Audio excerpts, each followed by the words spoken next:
मेरे स्थान पर अतिरिक्त महाधिवक्ता उपस्थित हुए और उन्होंने कोई तथ्य तर्क नहीं रखे।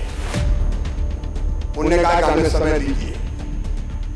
उसी दिन कोर्ट ने स्टे दे दिया। आपका 27% आरक्षण केवल दिखावे के लिए था, झूठना था। आपने उसको गंभीरता से लागू करने का कोई प्रयास नहीं। को देखना है कि सुप्रीम कोर्ट में या सरकार किस तरह से पैरवी करती है कि सिर्फ जिस तरह से भाषण देते हैं और भाषण दे के निकल जाते हैं, सिर्फ आंकड़े गिनाते हैं, वहीं तक सीमित रहता है। तो मध्य प्रदेश विधानसभा का शीतकालीन सत्र इस समय गहमागहमी के दौर से गुजर रहा है और ओबीसी आरक्षण को लेकर पक्ष और विपक्ष में तमाम आरोप प्रत्यारोप चल रहे हैं कि आखिरकार ओबीसी आरक्षण किसकी वजह से रद्द हुआ, क्यों कोर्ट ने इस तरह की रूलिंग्स दी।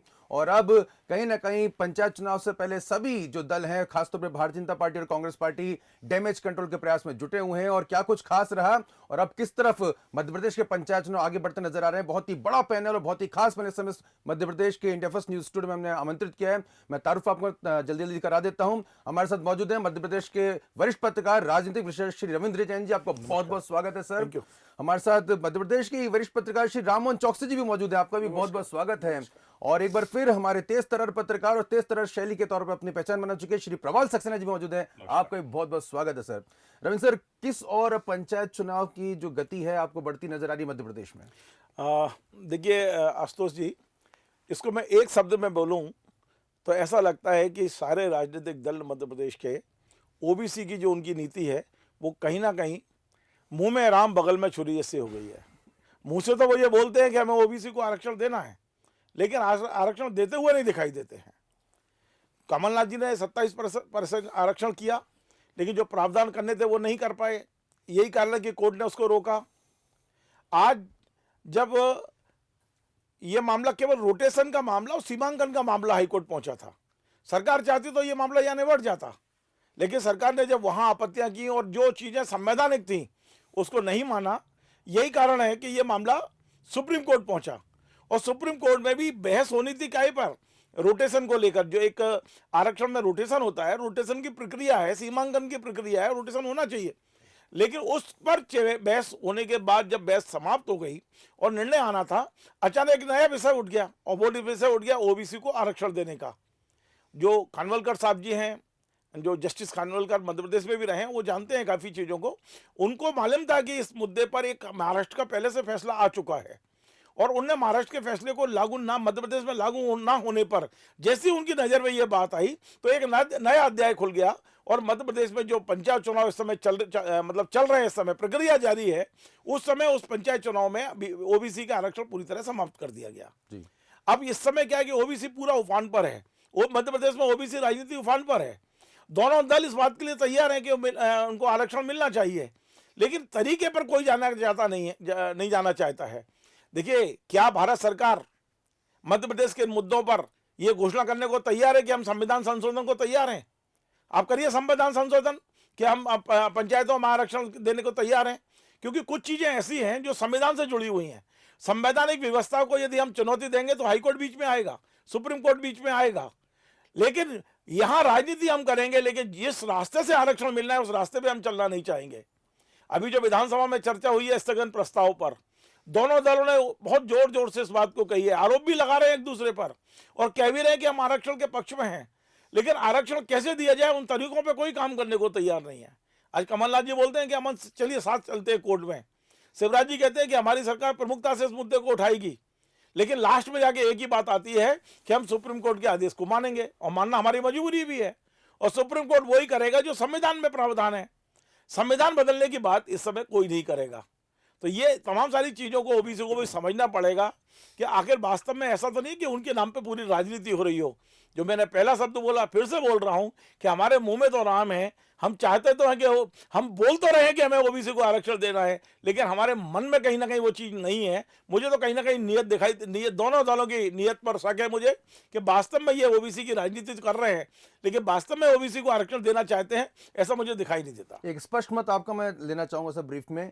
क्या आपको लगता है कि दोनों ही दल अगर चाह भी लेंगे तो क्या सुप्रीम कोर्ट में ऐसी कोई व्यवस्था वो दिलवा सकते हैं, कुछ ऐसे तर्कों के आधार पर, अपने वकीलों के आधार पर कि साहब नहीं ठीक है, ओबीसी को आरक्षण जिस तरह का चाहते हैं वो मिल सकता है? देखिए, संविधान जो सुप्रीम कोर्ट है वो संविधान के अनुसार चलेगा।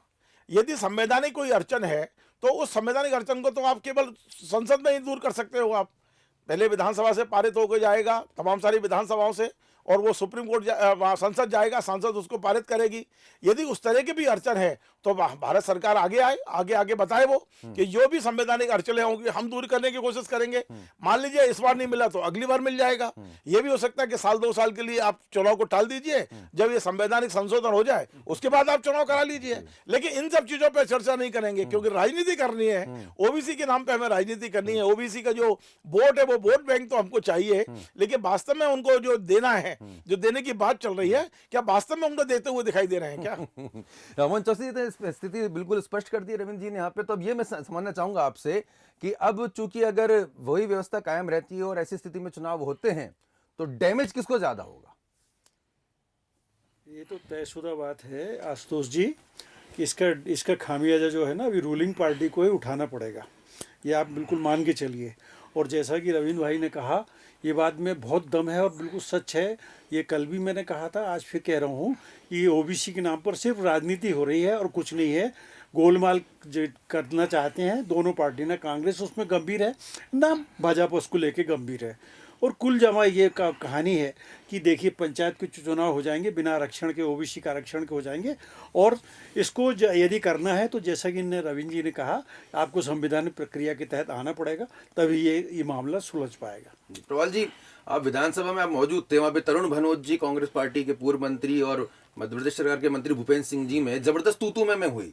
और एक दूसरे जो रविंद्र जी भी बता रहे, राममोहन जी बता रहे हैं कि इस समय छीना झपटी चल रही है कि किस तरह से क्रेडिट लिया जाए कि नहीं साहब हम तो ओबीसी के पक्ष में है, लेकिन मूल मुद्दा जो है, असल मुद्दा जो है उस पर चर्चा नहीं की जा रही है। तो किस तरह की आपने वहां पर जो है गहमा-गहमी देखी? देखिए, दोनों ही वरिष्ठ साथियों ने जो बात कही है बहुत स्पष्टता के साथ कही है, उसमें कोई संशय नहीं है। अब ये जो विधानसभा सदन है वो एक प्रकार से पंचायत चुनाव का एक अखाड़ा बन गया है, राजनीतिक अखाड़ा बन गया है। और इसमें शेर माता खेल है कि कौन 27% और कौन इसको लेकर आगे बढ़ता है। सुप्रीम कोर्ट से मेरी विधानसभा अध्यक्ष जी से बात हो रही थी कि हम तो दोनों की चर्चा देखना चाहते हैं और सरकार को निर्णय करना है कि सरकार क्या करती है। अब सरकार के हाथ में सब कुछ है। जब मामला सुप्रीम कोर्ट तक पहुंच गया, सुप्रीम कोर्ट से भी यहाँ आ गया है, तो रविंद्र जी ने बिल्कुल सही कहा है, आप उसका अध्यादेश जारी करिए, आप उसमें सर्वसम्मति बनाइए, उसको वहां भेजिए, दिल्ली भेजिए और इस चुनाव को टाल सकते हैं, बात सही है, आप साल 2 साल टालिए। लेकिन अब ये है ना कि बिल्ली के गले में घंटी कौन बांधने वाला सवाल उठ रहा है कि यहाँ पर दोनों ही दल जो है पूरी तरह से तू में बता रहा है, एक दूसरे के खिलाफ जो है जो अभद्र भाषा का उपयोग हो सकता है, सब कुछ हो रहा है सिर्फ इसलिए कि पंचायत चुनाव में कहीं नुकसान ना हो जाए। क्योंकि ये बात निकली है, दूर तक जाएगी। चुनाव के बाद फिर विधानसभा, फिर लोकसभा, तमाम जो 27% आरक्षण की बात है, बहुत बड़ा वर्ग, पिछड़ा वर्ग जो मध्य प्रदेश में है।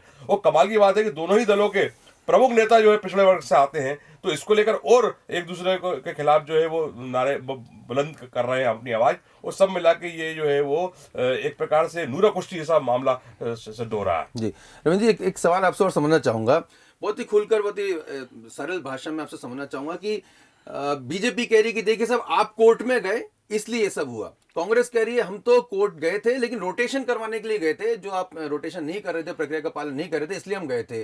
तो कहीं ना कहीं ये मैसेज जा रहा है कि देखो तुम नहीं जाते तो सही रहता, चुपचाप ये सब काम हो जाता, और अब तुम चले गए तो वो चीज भी सामने आ गई जो दबी छुपी जो है होकर वो प्रक्रिया में आ जाती और चुनाव हो जाते।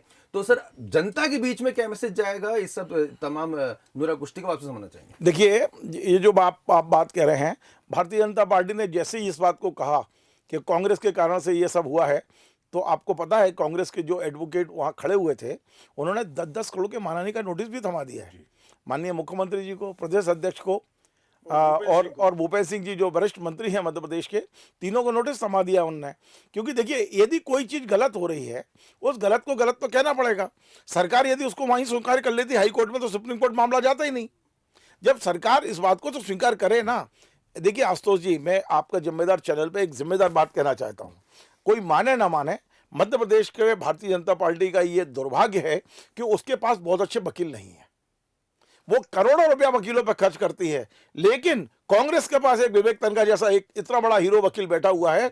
जरूरत पड़ने पर शिवराज जी ने भी डंपर मामले में उन्हीं को अपना वकील बनाया था और शिवराज जी को भी बचाने वाले विवेक तनखा ही थे।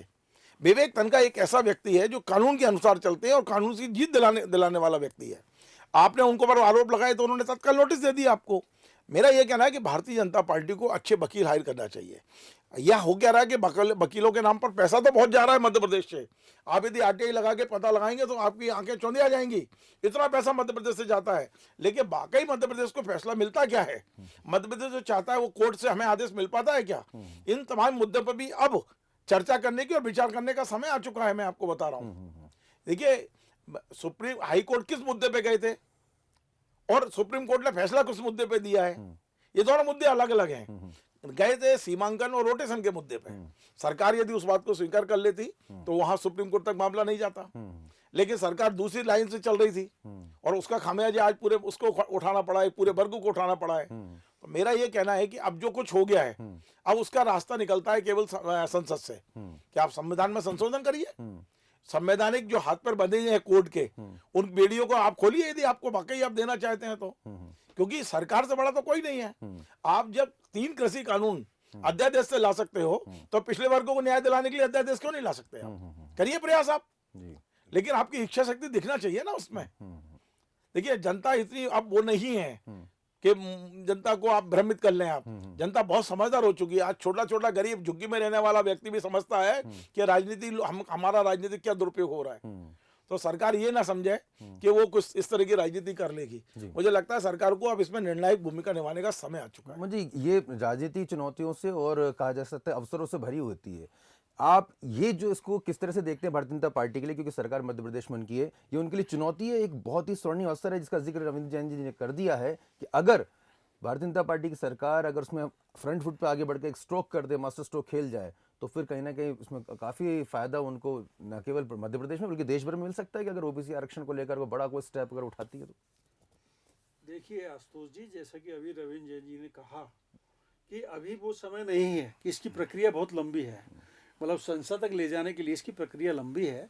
अभी फिलहाल जो है ये देखिए सुप्रीम कोर्ट वापस यदि जाएंगे, दोनों मिलके भी जाएंगे, कांग्रेस भी और भाजपा, जैसे आज विधानसभा में बात हुई, हम दोनों मिलके जाएंगे, क्या होगा? सुप्रीम कोर्ट ने कि कोई कहीं फैसला है नहीं तो सुप्रीम कोर्ट वापस इनको अपने कहेगी कि नहीं आप वो प्रक्रिया से आइए, संवैधानिक प्रक्रिया के तहत आइए और उसके बाद फिर हम आगे बात करेंगे।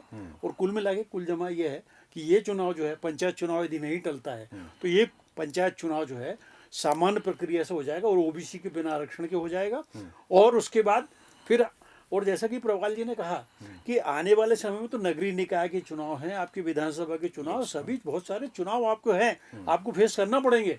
तो आप इसको एक एक चीज को सिस्टमेटिक करके ही चलना पड़ेगा, तब आके आपको सफलता मिलेगी। बिल्कुल। प्रवाल जी, अंतिम आपसे और मैं लेना चाहूँगा, नगरीय निकाय चुनाव भी जैसे जिक्र आया वो भी काफ़ी समय से टलते जा रहे हैं, पंचायत चुनाव को लेकर भी वहाँ पर की स्थिति बनती जा रही है।